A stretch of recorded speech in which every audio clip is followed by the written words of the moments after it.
Good morning, my most amazing artists. Today we get to do our heart prints inspired by the month of February, love, kindness, and of course Valentine's Day. And we get to become the printers, just like a printer at home, except this time you're doing this printing with your hands and also the magic of art. So the most important thing last week was that you got this little piece of paper and that you finished your heart design that you loved and you wanted to see again and again. Now this heart couldn't be colored in, and that reason is because we're going to do the coloring part when we do our printing, just like a stamp. So when you use a stamp, you dip it in some ink. Well, this kind of stamp, we're going to get to color with markers. But before we get to that step, we had to have our piece of paper with our name on the back. Miss Q had to tape it to a piece of, anybody remember what this was called? We sometimes have it in takeout containers when you take home food from restaurants. It's called styrofoam. Styrofoam is what we get to carve into to make a stamp. So the most important thing was that you taped it on there, and hopefully last week you used a pen and traced over all of your lines. If you didn't do that yet, that's going to be your first thing you're going to do today. Now remember, it's taped on there and you trace over every single line. If you miss a line, you're going to have to go back and go over it again. So we traced over all of those lines, pressing pretty hard because you wanted to hear a crinkling sound. If you're not pressing hard enough to hear the crinkling sound, well, that means you're not pressing hard enough and you need to go do it again. All right, so let's see if we can hear it.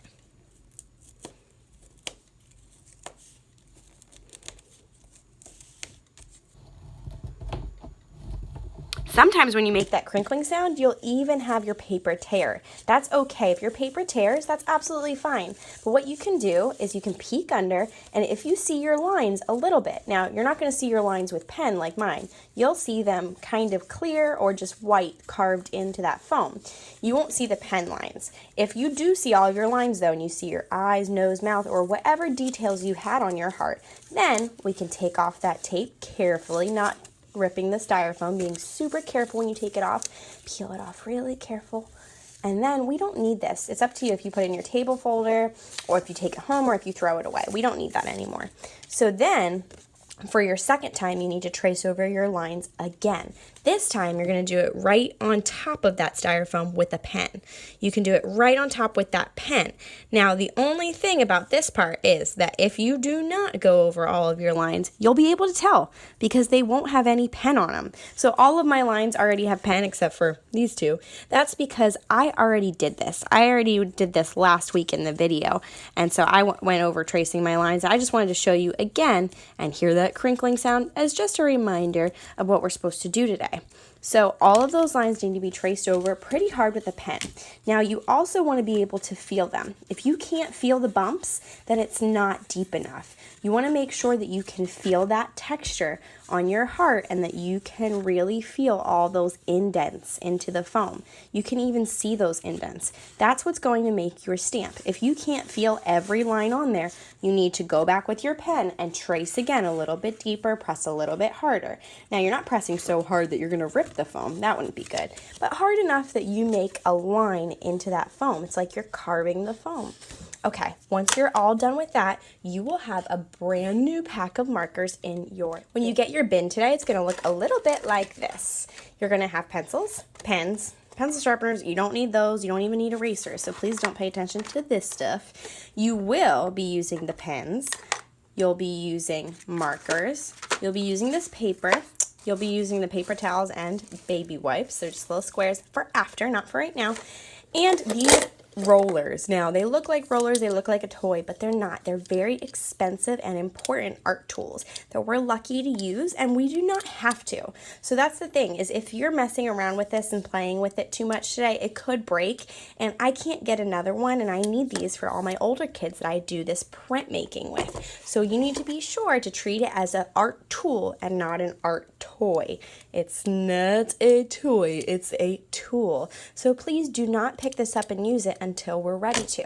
Each one will have 3, meaning we'll have to share. Also, you'll have a little doggy bowl. No, it's not for dogs.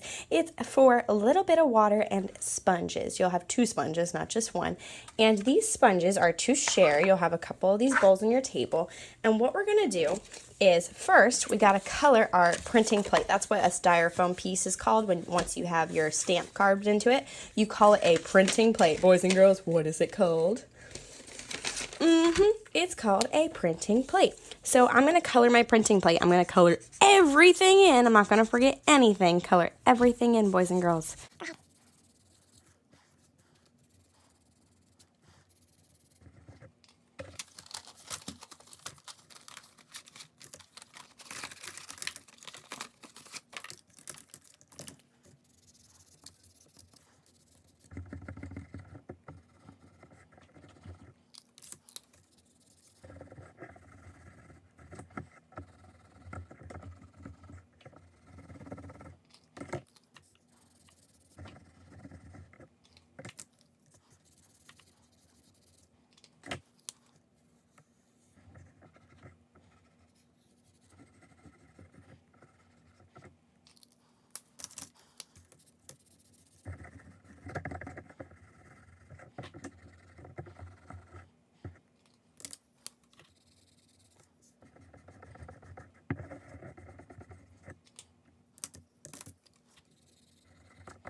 Boys and girls, I should point out that when I was coloring, I made sure I colored everything in. I also didn't drag my hand through the foam when I was coloring, because what would happen is this marker would come right off onto my hands and off of the printing plate. It's not like paper. It doesn't just absorb that color. It doesn't soak that color in. It's going to sit right on top of there, meaning that if you were to touch your finger to it, it's going to come right off. We don't want that to happen, not only for your fingers, your poor fingers, but also for your poor heart. We want it to stay on there so you make a really good print. Now, I should also point out I was working out on a messy mat that whole time. Make sure you're working on top of a messy mat, not the table. And also cap your markers every time you're done with them, not only so that other people can use them and that they can find the caps, but also so that they don't dry out, because these are new packs of markers. You are my first students to use them, so please make sure you keep them nice and that by the end of class they end up with their caps and back in the box in your bin. That bin should look exactly how it looks right now, with everything nice and organized in there. I shouldn't have to clean that up after class, so please make sure you are responsible for doing that. All right, the next step is once my printing plate is colored, I get one piece of paper from the bin. Now this piece of paper is important because it's special art paper. It's not just normal computer paper or free draw paper from the bin in the back. It's special paper that I have cut just for this project. So that means you get one for one print today. If we have time for more, you can do more, but it's not just to draw on. It's just to print. So you need to write your name, all right, Miss Q and KL, so write your name and class code on the back, flip it over, and then we need to get a sponge. Now, this part, you're not going to pick up the bowl, but I'm picking it up so you can see it. You need to do a pick up the sponge. It's in a little bit of water, not too much. So you got to pick it up and you got to do a squeeze. So every time, make sure you squeeze out that water. If you don't squeeze out the water, you're going to have a drippy mess, and we don't want a drippy mess. So make sure that you give the water a good squeeze. All right, boys and girls, ready? Repeat after me. Hang on one more time. I am going to pick up the sponge and squeeze it out. All right, awesome. Just make sure you don't forget about that squeezing it out part. So after I squeeze it out, I get to get my paper a little bit wet. I'm just going to move it up and down on my paper, just getting the paper a little bit wet, not a ton, but you do want to make sure you cover all of the paper. Once it's a little bit shiny, just like that, you can put your sponge back so somebody else can do the squeezing it out part. And then you need to flip the shiny part on top of your printing plate. So your name should be showing on the back when you do this. I'm going to put it right down in the middle, trying to center it in the middle so I get a nice frame around my print, because yes, this paper is bigger than your other one. So I'm going to carefully hover over it, and then once I decide where I want it, I got to do a stick. So it's a stick or a flip your paper, stick it down, then you get this roller thing. It's not just a roller thing though. The fancy printmaking or printer term for it is a brayer. Boys and girls, what is this called? A brayer. All right, repeat after me. I will use a brayer to roll. All right, let's try that again. I am going to use a brayer today to roll onto my print. All right, so you roll up and down, and then you're gonna start to see that part coming through. So I'm gonna roll side to side after I roll up and down, So up and down, side to side. I'm gonna roll it for at least 10 seconds. So if you want to count how many times you do that, that's okay. Make sure that your printing plate, which is that styrofoam piece underneath, make sure it doesn't slip out from underneath. You want to make sure it stays in place. That's why we did that stick down, and the water makes it stick. The water is what's making that marker stick to it too. So I'm gonna roll up and down, and side to side, making sure I got every little bit. Now, if you're not sure if it's ready, if your print's ready, what you can do to check your print is, well, first of all, when you're done with your brayer, not a roller, what is it called, boys and girls? A brayer, you can put it back in that bin. Then to check, you can carefully peel up the edge. Oop. If it looks like it's done, you can peel it off. And you magically have a print of what you just colored. Now, I do want to show you that mine ended up a little bit messy on the sides. That might be because I did too much water, or also because it moved a little bit when I was rolling it. So really make sure that you're not moving your paper around too much. You want to keep it in place so the marker doesn't smear. But pretty cool, huh? Now, that's not the only kind I could do. If you do have time, most of us will only have time for one print today because we're working on getting those lines deep enough that we can feel them. If you have time though, you could do different colors. You can color it however you want. And look, I get to print it again and again. It's so exciting that we get to be printmakers today and that we get to do hearts. So it's up to you however you color it. But remember the steps about printmaking. First, we need to trace with a pen onto our foam. Once you trace all your lines, give it a peek. You can see it, you can peel it off carefully, you can get rid of that paper. Then you need to trace for the second time right on top of your foam. In fact, Miss Q might even tell you if you can't feel your lines, if she can't feel them as deep as this one, and you're welcome to come up to the board after to feel it if you need to see how deep it should be.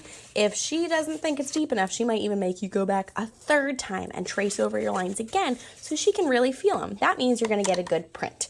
Then, after you do that, you get to use the markers to color your printing plate. Then, after that, you get a piece of paper from your bin, write your name and class code on it.